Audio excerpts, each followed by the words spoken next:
मोठ्या संख्येनं उपस्थित आहात. स्टेजवर या सभेच्या निमित्तानं उपस्थित असलेल्या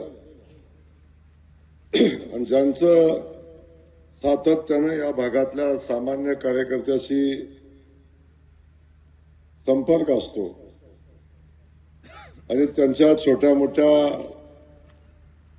कामामध्ये ज्यांच्या पाठीशी ठामपणे उभं राहण्याची भूमिका माझ्या नंतर घेतात त्या आदरणीय सोनियाताई, त्यासोबत या ठिकाणी उपस्थित असलेले सन्माननीय अर्जुन तात्या काळे, त्यांचं एकदा टाळ्या वाजवून आपण स्वागत केलं पाहिजे, अभिनंदन केलं पाहिजे की सातारा जिल्ह्यामध्ये या वर्षीच्या निवडणुकीमध्ये आपला एकमेव उमेदवार या जिल्ह्यातनं बिनविरोध झालेला आहे.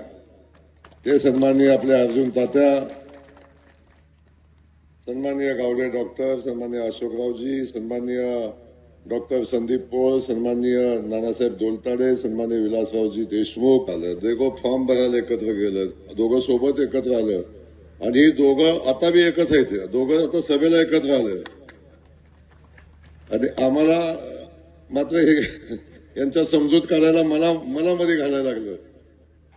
पण ठीक आहे, खरं तर प्रकाशचा पण या तिकिटावर मला हक्क होता आणि उमेदवार पण ते असणं आवश्यक होतं, परंतु आता परिस्थिती पुढे गेलेली आहे. त्यामुळं या ठिकाणी स्टेजवरचे सगळे सन्माननीय, आपण या ठिकाणी उपस्थित असलेल्या आमच्या लाडक्या बहिणी, पत्रकार बंधू, आपल्या सगळ्यांचं या ठिकाणी स्वागत करत असताना आपल्या सगळ्यांना माहिती आहे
यांची निशाणी आहे धनुष्यबाण, धनुष्यबाण, धनुष्यबाण, धनुष्यबाण, धनुष्यबाण. आपल्याला संधी मिळाली, आपल्याला संधी मिळाली, आपल्या पक्षाच्या नेत्यांना संधी मिळाली, तेव्हा 5 वर्षात पाठीमागच्या आपण काय केलं हे या कालखंडामध्ये सांगायचं असतं. आणि त्यासोबत जर या निवडणुकीमध्ये तुम्ही उभे आहात तर तुम्हाला येणाऱ्या 5 वर्षामध्ये तुम्ही काय कराल म्हणून तुम्हाला मतदान द्या हे सांगण्यासाठी वास्तविक पाहता हा मधला कालखंड असतो. आणि आपण सातत्यानं पाहतो या सगळ्या गोष्टी चर्चेत येतच नाहीत. अनेक उमेदवार या निवडणुकीमध्ये येतात, ते नौके असणं साहजिक आहे. कोण नवीन असेल, त्यांच्या कुटुंबातल्या कोणी काम केलं असेल, हेही साहजिक आहे. पण किमान ज्या पक्षातनं आपण उभा राहतो त्या पक्षानं तरी किमान आपल्या भागासाठी काय केलंय हे आपल्याला सांगावं लागेल का नाही सांगायला पाहिजे का नाही सांगायला पाहिजे. आणि आपल्या जर समजा निवडून आलोच तर या पक्षाच्या माध्यमातून 5 वर्षात मी काय करणार आहे हे सांगायला पाहिजे का नाही पाहिजे. नाही, आपल्या सगळ्यांना माहिती आहे. आता विधानसभेची माझी 4थी निवडणूक झाली. पहिल्या निवडणुकीला मी माझा अजेंडा आपल्या सगळ्यांच्या समोर ठेवला होता की मला माझ्या मानखटावच्या मातीत कॅनॉलचं पाणी आणायचंय, मला माझ्या मानखटावच्या मातीत ऊसाची शेती बघायची आहे आणि कारखान्याचं धुराडं पेटलेलं बघायचं आहे. असा 3 ओळीचा अजेंडा घेऊन मी आलतो ना आपल्याकडे. तेव्हा हेच मी सांगत होतो ना की माझं सांगायला मागं काय नव्हतं माझ्याकडे, पण मला संधी द्या. येणाऱ्या कालखंडामध्ये मी मानखटावच्या मातीला दुष्काळी माती म्हणून लागलेला कलंक पुसून दाखवेल. हे मी माझ्या निवडणुकीच्या पहिल्या निवडणुकीच्या प्रचारापासून आजपर्यंत सांगत आलो. खरं आहे ना? खरं आहे ना? हे आतापर्यंत मी सांगत आलो. आणि असा एक महाराष्ट्रातला मी एकमेव आमदार आहे की निवडणूक लागण्याच्या अगोदर मी प्रत्येक गावामध्ये गावभेटीला जातो आणि गावभेटीला जाऊन मी विचारतो की 5 वर्ष तुम्ही मला संधी दिली आणि 5 वर्षात मी जे जे करतो म्हटलं होतं त्याच्यातलं काय करायचं राहिलंय ते झालंय का, याची चौकशी करायला येणारा महाराष्ट्रातला एकमेव आमदार मी आहे. आता लबाड बोलायचा संबंध नाही, कारण तुमच्याकडेच येतो, बरोबर ना. अनेक मोठं मोठं लबाड बोलतात आणि अशा पद्धतीनं उद्दिष्ट ठेवून जेव्हा काम करतो, मागच्या कामाचा हिशोब आपण जेव्हा देतो, तेव्हा खऱ्या अर्थानं या मातीचा, या भागाचा विकास होतो. आणि जे काम आपण ठरवलंय, जे काम जनतेच्या मनात आहे, ज्या कामाबद्दल जनतेला आपण शब्द दिला, ते काम आपण पुढे घेऊन जातो. म्हणून आपल्या सगळ्यांना या ठिकाणी मला सांगायचंय, मी तर अवश्य सांगेन, सातत्यानं सांगत आलोय की मी का उभा राहिलो, माझ्या लोकांना का मत द्या. हे माझी लोक आहेत, माझे उमेदवार आहेत, त्यांना का मत द्या. पण माझा सवाल या निमित्तानं आहे की जे समोर उभे राहिले आहेत त्यांना माझा सवाल आहे, तुम्हाला मत का द्या.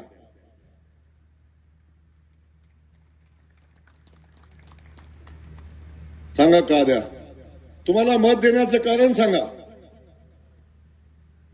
तुमच्या पक्षाने इथं पाणी आणलं, तुमच्या पक्षाने इथं रस्ता केला, तुमच्या पक्षानं काय इथं MIDC आणली का, तुम्ही काय केलंय.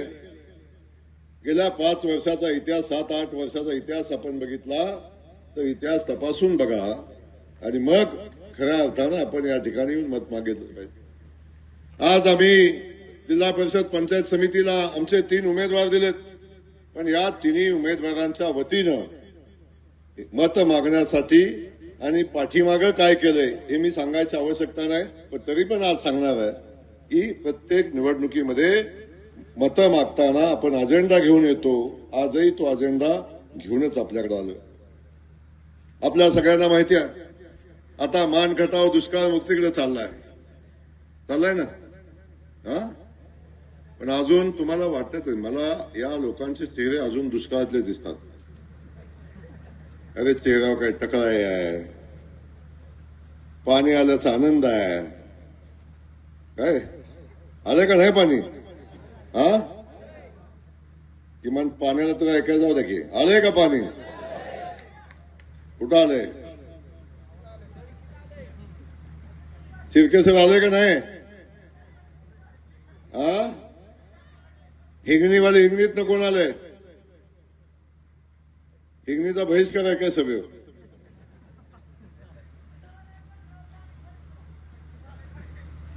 खडकीत आले, पुढे गेले का नाही अजून? हा, आलंय का? आलंय ना. पर्यंतीवाले आलंय का पाणी? नाही आलं का? हा, बोट पाईपलाईन टाकायची अजून, तुमची पाईपलाईन राहिली. बाकी आणि कुठं कुठं आले? हा, रांजणीला आले का? माळवाडीत आले? उमेदवाराला सांगितलं का नाही पाणी आले? हा, पाणी पूजन घेतलं उमेदवारांनी का तुम्ही? कुणी घेतलं? त्याला बोलवलं का नाही पूजाला? आणि कुठं आले पाणी? गारखेलच्या तलावात गेले, मासावडीच्या तलावात गेले. क्या बात है. विधानसभेच्या निवडणुकीच्या अगोदर 1 वर्षापूर्वी माननीय मुख्यमंत्री देवेंद्र फडणवीस साहेब आपल्याकडे आले होते आणि आंधळी धरणावर आपण पाण्याच्या योजनेचा भूमिपूजनाचा कार्यक्रम आपण घेतला होता. आणि त्यानंतर या तालुक्याच्या इतिहासातली ना भूतो न भविष्यती अशा पद्धतीची सभा आपण दहिवडीच्या बाजार पटांगणावर केली. आणि पाण्याचं जेव्हा आपण भूमिपूजन केलं योजनेचं, तेव्हा त्या भूमिपूजन केल्यानंतर मी सांगितलं होतं, तुम्हाला शब्द दिला होता की या योजनेचं पाणी आपल्या भागात चालू झाल्याशिवाय विधानसभेची निवडणूक लढणार नाही, हा शब्द मी आपल्याला दिला होता. आणि पहिल्या टप्प्यातलं पाणी आपण सगळ्यांनी बघितलं की पहिल्या टप्प्यातल्या पाण्याचं पूजन केलं. आणि त्यावेळी काय झालं, पाणी आणायला मदत केलीच नाही कोणी. पण पाणी येऊ नये म्हणून पाईपात बारदान घालायचा, दगड घालायचा प्रयत्न केला, पण पाणी थांबलं का? त्याच्यामुळं थांबलं का? नाही ना.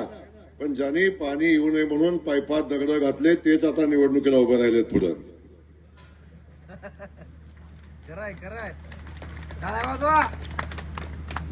पाणी यावं म्हणून प्रयत्न करणारी लोक या मातीत बघितली मी, पण आलेलं पाणी बंद पडावं, पाणी येऊ नये म्हणून प्रयत्न करणारी माणसं आता निवडणुकीला उभी राहिल्यात. या ठिकाणी मी आपल्याला बाबांनो हे सांगायला आलो. बाकी कामाच्या बाबतीत मी खूप बोलतो, सातत्यानं बोलत राहीन. मी फक्त 10 मिनिटाचं भाषण करून जाणार आहे, याच्यापेक्षा अधिकचं मला बोलायचं नाही. पण मी तुम्हाला या ठिकाणी सांगणार आहे, जे स्वप्न 2009 साली मी माझ्या मानखटावच्या मातीला तुम्हा सगळ्यांना दाखवलं की तुमच्या या मातीला दुष्काळी माती म्हणून लागलेला कलंक आहे, तो पुसून दाखवीन आणि आमचा मान खटाव सुजलाम सुफलाम करून दाखवीन, हा शब्द मी तुम्हाला दिला होता. आणि तो शब्द किंबहुना ते काम आता अंतिम टप्प्यामध्ये आहे. आज की पुरतं तरी आणलंय ना.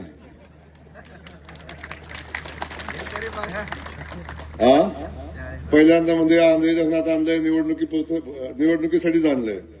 त्याच्या अगोदर म्हणले पत्र्यावरून आणलंय, त्याच्या अगोदर एकदा म्हणले टँकरनं आणलंय. माझ्याकडे पुन्हा येतील, भाऊ पाणी सोडा, आम्ही तुमच्या पक्षात येतो. त्यामुळे मला तुम्हाला हे सांगायचंय बाबा, हे जे स्वप्न आपण बघितलं होतं त्या स्वप्नाची पूर्ती आज होते. आज या मातीचा दुष्काळ हटतोय. आज फक्त मुख्य पाईपलाईनचं पाणी आपल्या सगळ्यांच्या शेतामध्ये आलंय. अजून नवीन पाईपलाईन जी कारखेलच्या पलीकडच्या भागातनं परिसरातनं खुटपावरनं येणार आहे, त्याचं आता टेंडर झालंय. आणि तेही पाणी येणाऱ्या 1.5-2 वर्षामध्ये तेही पाणी नवीन पाईपलाईन आपल्याकडे येईल. पण आज जी पाईपलाईन आहे ते मुख्य पाईपलाईनला आपल्याला अजून पोट पाईपलाईन करायची आहे. पोटकर सांगत होती की पृथ्वीच्या अंतापर्यंत या मानखटावच्या मातीमध्ये कधी पाणी येणार नाही, आणि तो पाणी आज आमच्या भागामध्ये आलेलं आपण सगळेजण पाहत आहे. आणि मला वाटत नाही पाण्यापेक्षा आपल्या आयुष्यात दुसरं कुठलं महत्वाचं काम आहे असं माझं मतच नाही. पाणी सोडून आपल्या आयुष्यात दुसरं कुठलंही महत्वाचं काम नाही. जेव्हा पाणी आमच्या मातीला येईल, पाणी आमच्या शेतकऱ्याच्या शेतामध्ये पोचेल, तेव्हा आमचा शेतकरी बागायती शेतकरी होईल, तेव्हा आमचा शेतकरी संपन्न होईल, तेव्हा आमचा शेतकरीच्या माथ्यावर लागलेला दुष्काळी भागातला शेतकरी म्हणून जो कलंक आहे तो पुसला जाईल.